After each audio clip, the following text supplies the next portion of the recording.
Hello பைஸ். எல்லாருமே என்கிட்ட கேட்கறது என்னன்னா, ப்ரோ குவைத்துக்கு வரலாமா? ப்ரோ விசா இருக்கா? விசா இருந்தா சொல்லுங்க. அந்த மாரி தான் கேட்குறீங்க. இப்ப நீங்க எப்படி கேட்குறீங்க, அதே மாரி தான் நானும் ஒரு நாள்ல கேட்டுட்டு இருந்தேன். ப்ரோ விசா இருந்தா சொல்லுங்க, விசா இருந்தா சொல்லுங்க. அது அப்போ புரியல, இப்போ புரியுது. கேட்கும்போது ஈஸியா தான் இருக்கும். ஆனா இங்க வந்து ஒரு வேலை பண்ணும்போது தான் அதோட கஷ்டம் என்னன்னு சொல்லி புரியும்.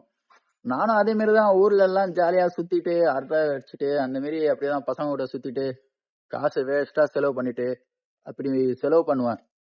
ஆனா இங்க வந்ததுக்கு அப்புறம் தான் புரியுது அந்த காசுக்கு நம்ம எவ்வளோ கஷ்டப்படுறோம்னு சொல்லிட்டு. அதனால நீங்க குவைத்துக்கு வர மாரி இருந்தா உங்க ஃப்ரெண்டு மூலியமா வாங்க. அதனால தேவையில்லாம அங்க இங்கன்னு சொல்லிட்டு காசு செலவு பண்ணிட்டு தேவையில்லாத இடத்துல போய் மாட்டிக்க போறீங்க. வந்தா உங்க ஃப்ரெண்டு மூலியமா வாங்க. ஒரு ப்ரோ மெசேஜ் பண்றாங்க. ப்ரோ நீ குவைத்துல ஜாலியா இருக்க ப்ரோன்னு சொல்லிட்டு. யோ யாரையா சொன்னா நான் குவைத்துல ஜாலியா இருக்கேன்னு சொல்லிட்டு இப்ப வரைக்கும் கஷ்டம் தாயா பட்டுருக்கேன். அப்படிதான் இருக்கும், கொஞ்ச நாள் அப்படிதான் இருக்கும். போக போக பழகிறோம். அதெல்லாம் ஒண்ணும் இல்ல. வீட்டு கஷ்டம் பார்த்து இருக்கலாம்னா இருக்கலாம்.